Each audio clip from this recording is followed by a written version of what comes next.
one day somebody does something unspeakable to someone else, to someone you hardly knew, and you do something about it because you can. This story is brought to us from the News Tribune.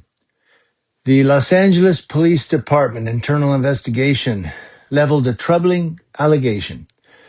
Officers in a specialized unit tasked with combating street gangs had themselves behaved like a gang. In 2023, officers in the San Fernando Valley were accused of making dozens of improper traffic stops and attempting to hide their actions from their supervisors by switching off their body cameras.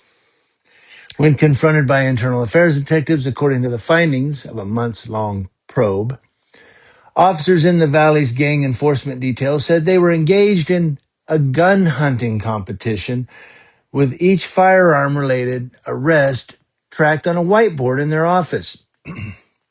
Cops with the most seizures would pose for pictures with pro wrestling style championship belt that had Mission GED Pistoleros emblazoned on the buckle. Sounds like a gang to me.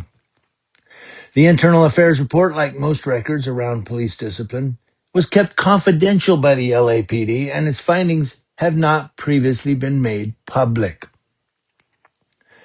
The report said the Valley unit was a law enforcement gang.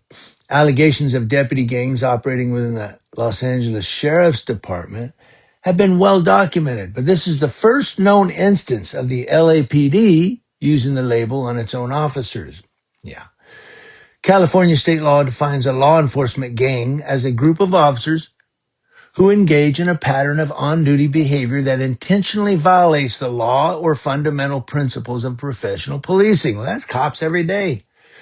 LAPD leaders said at the time that the problems were confined to that one division, I'm sure. But a new case involving a similar allegations against anti-gang officers operating out of South LA's 77th Street Patrol area has reignited questions about whether there are deeper issues across the department. In late May, the 77th Street Gang Squad was temporarily disbanded amid an internal investigation into misconduct that was allegedly driven by a push to seize illegal firearms. As in the earlier case, multiple officers have been accused of systematically disabling their body cameras to conduct so-called ghost stops, using the moments when they weren't being recorded to stop motorists and improperly search their vehicles. They do that all the time. San Bernardino does that. A department spokesperson said 14 officers and 2 sergeants have been barred from having public contact and assigned to administrative duties. The LAPD's civilian watchdog has demanded an audit to ensure, as one official said during a May 12th meeting, that the unit's actions aren't just a tip of the iceberg. The scrutiny comes at a time when city leaders are seeking to limit minor traffic stops over concerns of racial bias, or what they call profiling, forcing LAPD leaders to reevaluate tactics they have long said are key to getting illegal guns and drugs off the streets: fishing.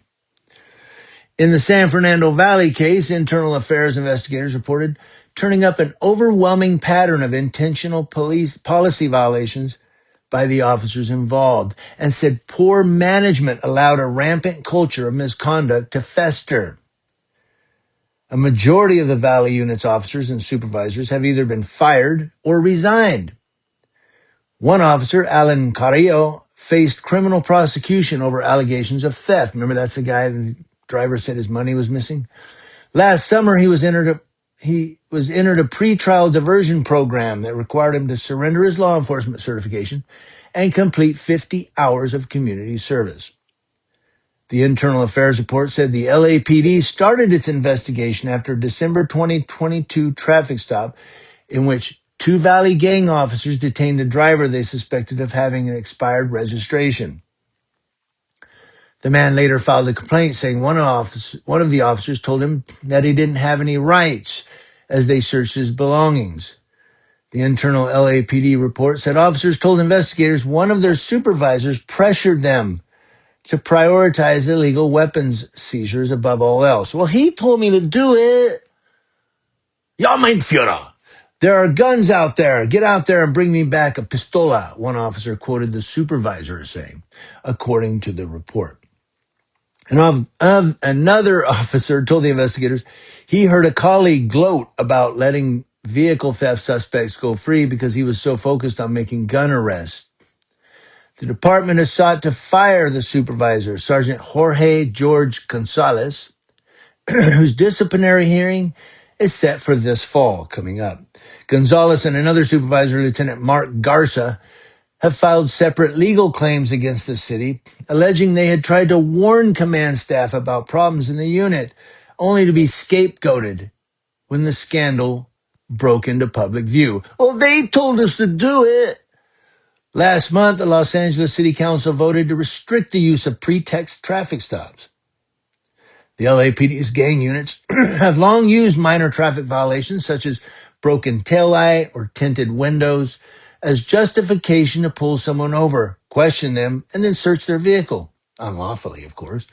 Activists and some city leaders have voiced concerns that the stops are racially biased, sowing fear and distrust in the community.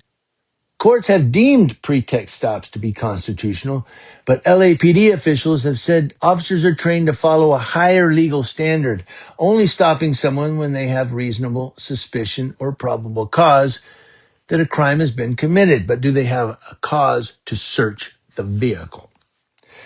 They can also stop people they believe are on parole or wanted for a crime. He looks like he's on parole. Look at his car.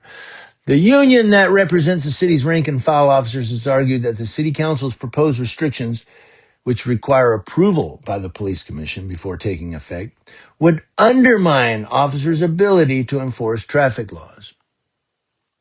Officials have in the past touted the 77th Street Gang Unit as one of the department's best, trumpeting its arrests and seizures of gun and drugs on social media.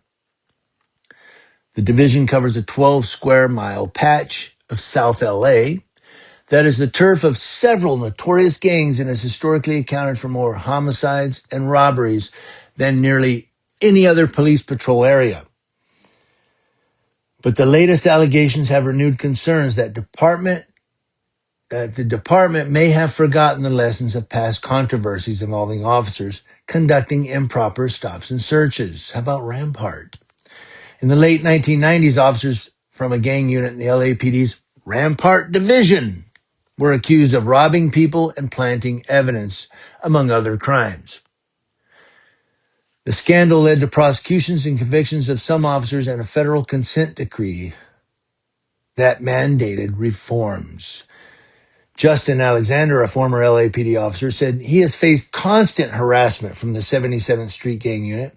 When he was a rookie officer in May of 2020, Alexander said he was on his day off when he witnessed a shooting while walking back to his mother's house in the Chesterfield Square neighborhood.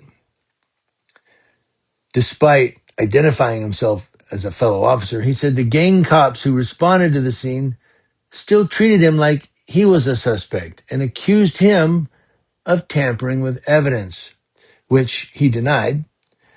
The allegations led to Alexander being kicked out of the department, and he said that he continued to get hassled whenever he visited his mother.